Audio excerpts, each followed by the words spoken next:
Okay. तो कल हमने साइंस 1 के जो लेसन थे फर्स्ट एंड सेकंड वो हमने देखे थे। आज हम महाराष्ट्र बोर्ड के साइंस एंड टेक्नोलॉजी के जो लेसन है उसमें से जो फर्स्ट लेसन है हेरिडिटी एंड इवोल्यूशंस वो देखने वाले हैं। ओके।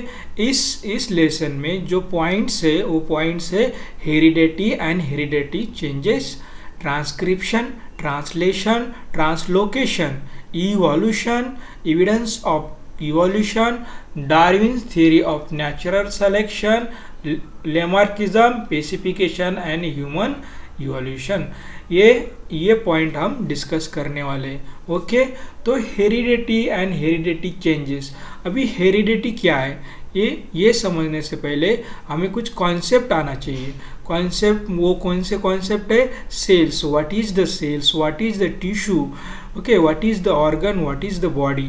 ये कॉन्सेप्ट आने के बाद हमें DNA, what is the DNA, what is the RNA, ये आना चाहिए। और ये आने के बाद हमें समझ में आएगा कि हेरिडिटी क्या है।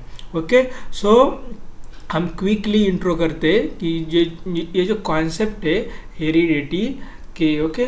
सो ये जो हम जो क्लासेस कंडक्ट करते हैं वो पुणे में है, ओशन सक्सेस एकेडमी है। हम ऑनलाइन क्लासेस कंडक्ट कर रहे हैं अभी, और हमारे क्लासेस ऑफलाइन भी कंडक्ट होते हैं। ओके। सो यहाँ पे 5th और 12th स्टैंडर्ड के क्लास कंडक्ट होते हैं। बाद में इंजीनियरिंग के, टेक्नोलॉजी जो लैंग्वेजेस है, CPP, और जो कॉम्पिटिटिव एग्ज़ाम है SSC, MPSC, और जो बिगनर है उनके लिए गाइडेंस मिलता है। ओके। सो हमें जो डीएनए क्या है, what is the DNA, what is the RNA, okay, ये हमें मालूम होना चाहिए। Then and then we can very well learns about the heredity. What is the cell? Cell, it is the fundamental functional unit of our body. Okay. Okay, what is a cell? Cell, it is the functional fundamental unit of body. और जो when number of cells are joined together to form a tissue, and the number of tissue are joined together to form a organ, and the number of organ are joined together to form a body. So in this way, यहाँ से जो हमारी sales है, sales से tissue बनता है, tissue से फिर ऑर्गन बनते हैं, और होल ऑर्गन से हमारी बॉडी बनती है। तो इस लेसन में हेरिडिटी मतलब कि हमारे पेरेंट के जो कैरेक्टर है वो ऑफस्प्रिंग में आना। ओके। जो पेरेंट के जो कैरेक्टर है वो ऑफस्प्रिंग में आना मतलब चाइल्ड में दिखना। कि अभी ऐसा आपने सुना होगा कि पेरेंट की तरह लड़का, उनका जो लड़का है वो वैसे ही दिखता है। क्यों? क्योंकि जो पेरेंट के कैरेक्टर है वो पेरेंट के कैरेक्टर उस ऑफस्प्रिंग में यानी कि चाइल्ड में ट्रांसफ़र हुए हैं। उसको ही हम हेरिडिटी कहते हैं। ओके। हेरिडिटी का कॉन्सेप्ट बहुत अच्छा है। ओके। यहाँ पे हमने देखा होगा कि रोज़ के या गुलाब के पेड़ पे अलग अलग कलर के गुलाब्स आते हैं। ये जो चेंजेस है वो जो चेंजेस है वो जीन्स के ऊपर, यानी कि एनिमल्स में जो चेंजेस हो रहे हैं, यानी कि हम स्पाइडरमैन कहते हैं, ये जो सब है वो हेरिडिटी के ऊपर डिपेंड है, जीन के ऊपर डिपेंड है। ओके। सो हमें हेरिडिटी लर्न करना है। Okay. So what is the heredity? The heredity nothing but the transfer of biological character from one generation to another generation via gene. Okay. अभी जीन आए तो हमें जीन क्या है ये समझना चाहिए, और जीन समझने के लिए हमें डीएनए समझना चाहिए। ओके। सो ये जो डायग्राम है आपको दिखा रही है, यहाँ पे क्या है? सेल है। Okay. This one it is the cell. अभी ये सेल के अंदर कुछ क्रोमोसोम्स है। ओके। क्रोमोसोम्स के 23 पेयर्स होते हैं। क्रोमोसोम्स के 23 पेयर्स होते हैं।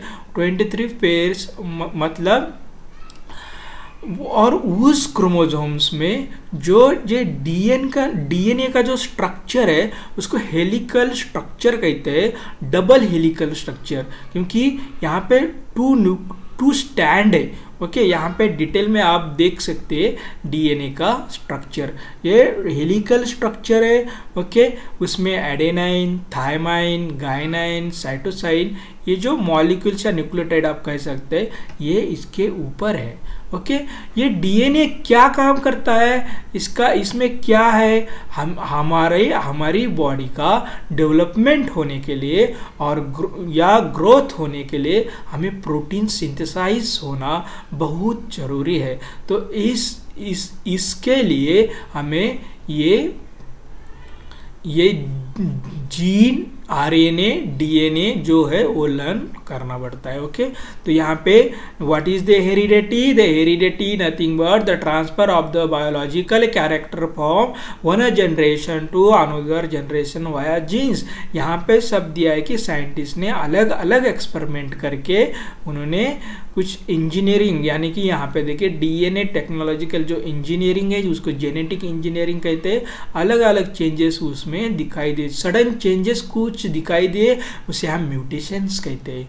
ओके, सो जो बाद में यहाँ पे हम ट्रांसक्रिप्शन, ट्रांसलेशन एंड ट्रांसलोकेशन, ये क्या है? अगर आपको डीएनए समझ में आया होगा कि यहाँ पे ये डीएनए है, ये डीएनए में जो इन्फॉर्मेशन है कि हमारे बॉडी को कौन से अमीनो एसिड की ज़रूरत है, ये डीएनए में इंफॉर्मेशन स्टोर है। उस इंफॉर्मेशन को हमें लाना है, और डीएनए क्या है? सेल के अंदर है। Where is the DNA? DNA इस सेल के अंदर है। ये डीएनए क्रोमोसोम्स में, ये क्रोमोसोम्स इस सेल के अंदर है। तो ये इंफॉर्मेशन हमें लेके आना है। तो इसी से हमें ये कॉन्सेप्ट आते हैं, वो है transcription, translation and translocation. Okay, हमारी बॉडी का डेवलपमेंट होने के लिए सबसे बड़ी ज़रूरत है प्रोटीन सिंथेसिस होना। ओके, और प्रोटीन सिंथेसिस होने के लिए हमें आरएनए बहुत हेल्प करता है। Okay, DNA means deoxy ribonucleic acid. Okay, so यहाँ okay, what is the DNA? Deoxy ribonucleic acid. Okay, so with the help of RNA, the genes present in the form of DNA, okay, participate in a functioning of the cell. Okay, हमारे body का जो function है वो cell के ऊपर depend है, और cell की ग्रोथ, उसका स्ट्रक्चर क्या होना चाहिए, ये किसके ऊपर है? प्रोटीन सिंथेसिस के ऊपर है। तो जो इंफॉर्मेशन यहाँ पे दी हुई है, the information about the protein synthesis. Okay, जो प्रोटीन सिंथेसिस हमें जो करना है, वो प्रोटीन सिंथेसिस का जो इंफॉर्मेशन है वो डीएनए में स्टोर है। तो इंफॉर्मेशन वो हमें लाना चाहिए। ओके, तो इसके लिए synthesis it is store in DNA and synthesis of appropriate proteins as per requirement is necessary of the body. Okay, हमारी जो बॉडी की रिक्वायरमेंट है, जो बॉडी की डेवलपमेंट है,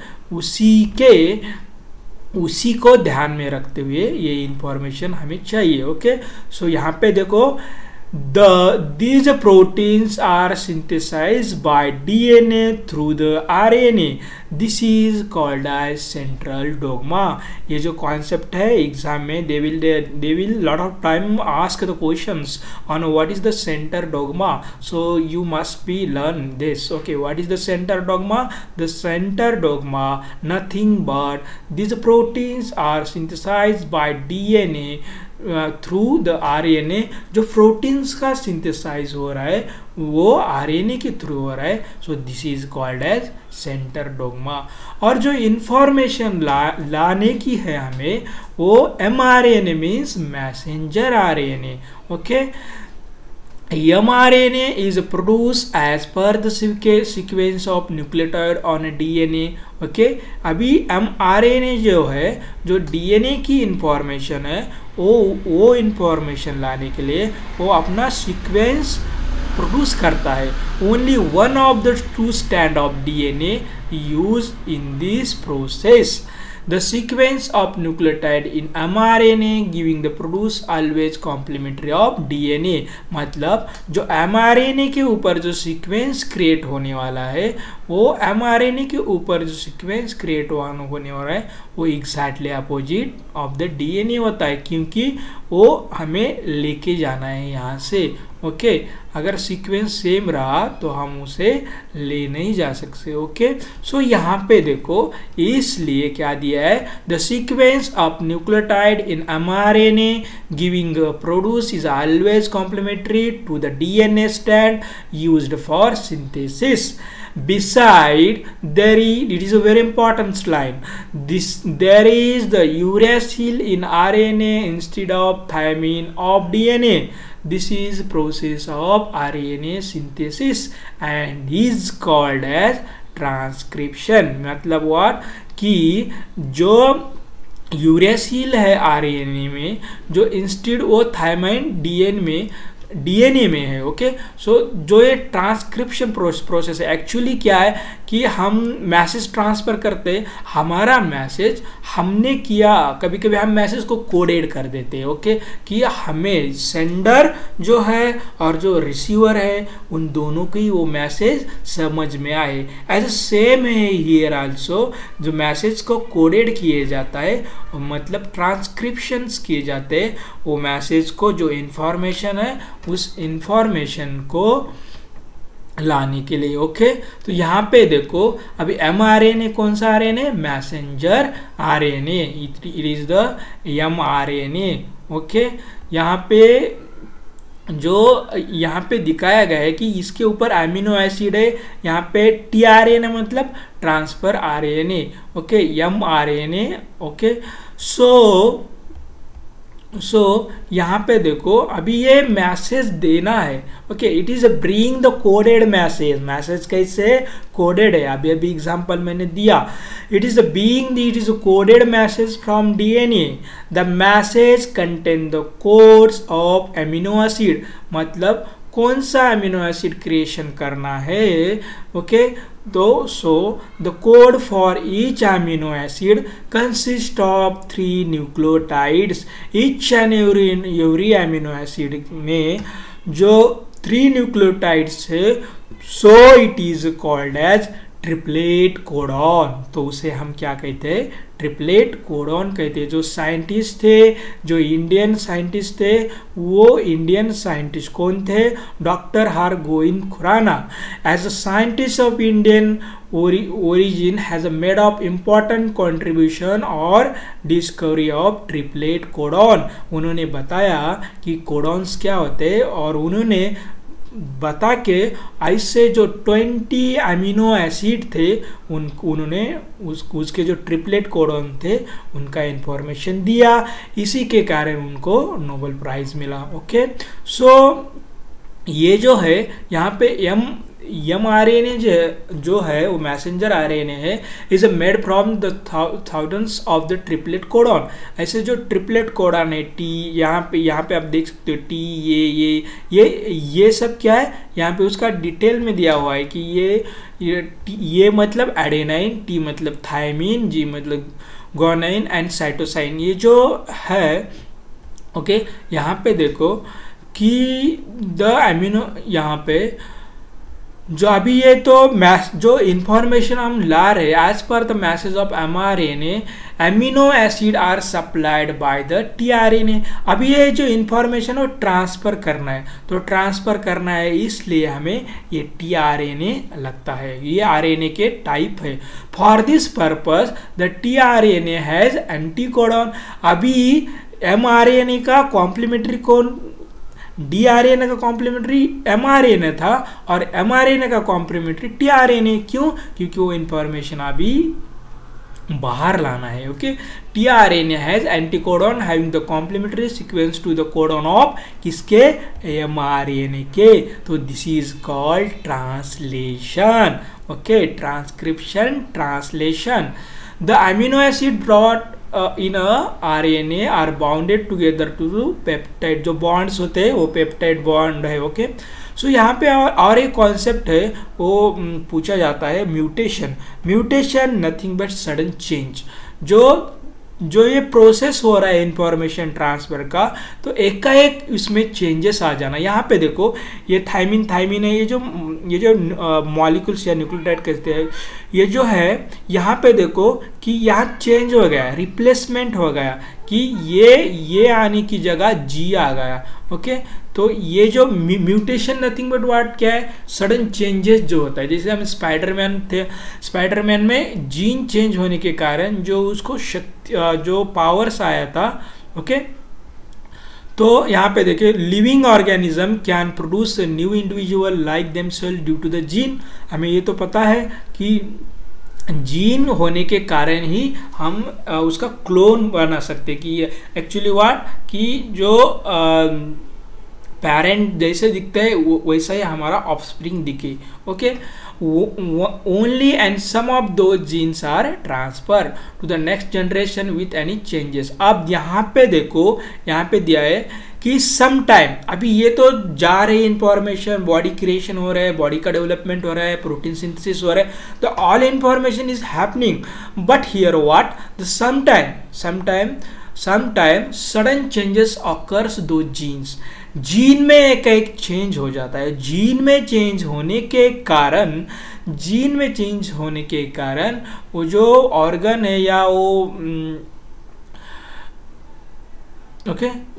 वो जो ऑर्गन वो बोल सकते हैं, यानी कि ह्यूमन भी बोल सकते हैं, यानी कि एनिमल भी बोल सकते हैं, उसमें जो चेंजेस हो रहा है, sudden changes, sometime any nucleotides of the gene change, it is the position that cause minor changes which is nothing but it is a mutation. वो इंफॉर्मेशन ट्रांसफर होते वक्त अगर पोजीशन चेंज हो गया इस मॉलिक्यूल्स का, ये जो है, ओके, सो ये चेंज होने के कारण, ये चेंज हो रहा है मतलब म्यूटेशन हो रहा है। Mutation nothing but sudden changes है। ओके, म्यूटेशन में cause for genetic disorder like, okay, अगर म्यूटेशन चेंज होने के कारण हमें डिसीजेस भी हो सकते हैं, एनीमिया, ये ब्लड के जो डिसीज होते हैं, दिस इज ओके, सो ये है। ओके, और हमें बाद में लास्ट में डार्विन थ्योरी भी देखना है। तो ये जो लेसन है, ये लेसन दो मेनली पॉइंट में कवर किया गया है। फर्स्ट था हेरिडिटी एंड सेकंड था इवोल्यूशन। सो यहाँ पे हम देखते हैं कि इवोल्यूशन मतलब क्या। इवोल्यूशन मतलब एक प्रोसेस है। वो जो प्रोसेस है वो प्रोसेस कंप्लीट होने के लिए हमें बहुत टाइम लगता है, और ये प्रोसेस ग्रेजुअली, यानी कि एकाएक होती है, प्रोसेस नहीं है, ये प्रोसेस का ये ग्रेजुअली होती है। So what is the evolution? The evolution is the gradual changes occurring the living organism over a long duration of time. Okay, this is a very slow going process through which is the development of organism is achieved. Okay, so जो process है evolution, ये होने के लिए हमें बहुत time लगता है। ओके, जैसे कि अभी प्लैनेट कहाँ से आए, अर्थ कहाँ से आई, स्टार्स कहाँ से, ये प्रोसेस होने में हमें बहुत टाइम लगा है। ओके, सो अभी यहाँ पे उन्होंने बोला है कि वो फॉर्मेशन ऑफ न्यू पेसिस, यहाँ पे प्लैनेट, स्टार्स, अर्थ, ये सब होने के बाद में जो पेसिस आई है हमारे अर्थ पे, वो पेसिस कैसे, ये जो प्रोसेस है वो उसी प्रोसेस को हम इवोल्यूशंस कहते हैं। ओके, यहाँ पे बताया गया है कि 3.5 billions, okay, 3.5 billions years ago हमारी लाइफ आई होगी हमारे अर्थ पे, ऐसा बताया गया है कि, यानी ओके, साइंटिस्ट ने बताया कि 3.5 बिलियंस पहले यहाँ पे हमारी अर्थ पे आई होगी। Okay, life had been non existence on earth, बाद में जो लाइफ आई हमारे इसके बाद में, at a beginner they may have been only simple element in oceans. अभी उसमें ये होने के बाद ओशंस में जो एलिमेंट होगी, यानी कि अभी जो हम हैं, अभी जो एनिमल्स है, तो पहले अर्थ पे कौन आया होगा, लिविंग थिंग्स कहाँ से आई होगी। ओके, सो पहले सम ऑर्गेनिक कंपाउंड होंगे, सम इनऑर्गेनिक कंपाउंड होंगे, और यहाँ पे देखो सब organic compound and inorganic compound होंगे, और इनऑर्गेनिक और ऑर्गेनिक का कॉम्प्लेक्स मिक्सचर होने के बाद ये प्रोटीन्स ए न्यूक्लिक एसिड का फॉर्मेशन हुआ होगा। Okay, this निष्कर्षय were this long period from those simple compounds. First primitive types of the cell, बाद में ये होने के बाद कुछ प्रिमिटिव सेल्स आए होंगे, अमीबा, ओके, जो प्रिमिटिव सेल्स थे, ओके, बाद में न्यूक्लिक एसिड में फॉर्म, ओके, तो mixer different type of organic inorganic compound हुआ होगा, बाद में एक का एक करके जो अमीबा, पैरासियम, जे ऐसे जो एनिमल्स होंगे जिसे हम यूनिसेलुलर बोलते हैं, वो एनिमल्स आए होंगे, ओके। यहाँ पे जो chlorella to huge banyan tree, the life existence of the earth everywhere from the equator of the both poles, okay, जो हमारा इक्वेटर है, जो हमारे नॉर्थ पोल साउथ पोल से, वहाँ पे लाइफ आई होगी, ओके। सिर्फ यहाँ पे इवोल्यूशन में बताया गया है कि ये लाइफ कैसे आई होगी, जस्ट थिंक, ओके। और उसके जो अभी ये पूरा है वो उन्होंने बताया तो है, और बाद में वो उसके कुछ एविडेंस है, वो उन्होंने एविडेंस भी दिए, जैसे कि कार्बन डेटिंग प्रोसेस से उन्होंने बताया कि ये कैसा होंगे, इसको कितना टाइम हुआ होगा। अभी ये यहाँ पे देखो थ्योरी ऑफ इवोल्यूशन, यहाँ भी एक थ्योरी दी हुई है, वो क्या कहती है थ्योरी, हमारी थ्योरी कहती है कि फर्स्ट क्या होगा, लिविंग मटेरियल्स कुछ हो गया, ऑसेंस में मिले होंगे, उसको protoplasm has been formed, oceans में मिले होंगे। Due to this course of time unicellular organism form, बाद में यूनिसेलुलर जो वन सेल कंटेन करते हैं वो लिविंग थिंग्स आई होगी, और बाद में ग्रेजुअली प्रोसेस होते होते ये जो कॉम्प्लेक्स सेल आई होगी, और बाद में all these changes were slow and gradual duration of those changes at में कितना टाइम लगा होगा, 300 करोड़ ईयर्स यहाँ पे चेंजेस होने में लगे होंगे। ये क्या है, थ्योरी है, वन बाय वन उन्होंने दी हुई है कि कैसे लिविंग थिंग्स हमारे अर्थ पे आई होगी, ओके। लेसन का नाम हेरिडिटी एंड इवोल्यूशन है। इसके बाद में ये जो इंफॉर्मेशन दी गई है वो सच है क्या रॉन्ग है, ओके। ये देखने के लिए साइंटिस्ट ने कुछ एविडेंस पाए हैं, वो एविडेंस हम नेक्स्ट लेक्चर में देखेंगे, ओके। टाइप ऑफ एविडेंस क्या है, मार्फोलॉजिकल एविडेंस क्या है, एनाटॉमिकल एविडेंस क्या है, वेस्टिजिनियल ऑर्गन्स कौन से, ये पूरा प्रोसेस, ये जो एविडेंस है हम नेक्स्ट लेक्चर में देखेंगे। अगर आपको ओके ये डीएनए आरएनए आपको अच्छे से प्रिपेयर करना है, ओके। आप तो स्टे एट होम रहना है, स्टे सेफ, ओके। अगर आपको ये वीडियो अच्छा लगे तो लाइक तो कीजिए, ओके। और स्टूडेंट्स या अगर किसी का अच्छा हो रहा है तो ये वीडियो शेयर भी कर सकते हैं आप, ओके। सो अगर आपको हमारी एकेडमी ज्वाइन करना है तो आप ज्वाइन भी कर सकते हैं, ओके। सो विश्रांतवाड़ी में पुणे में एकेडमी है, ओके। सो बाय बाय दोस्तों, stay at home, stay safe, okay, bye bye.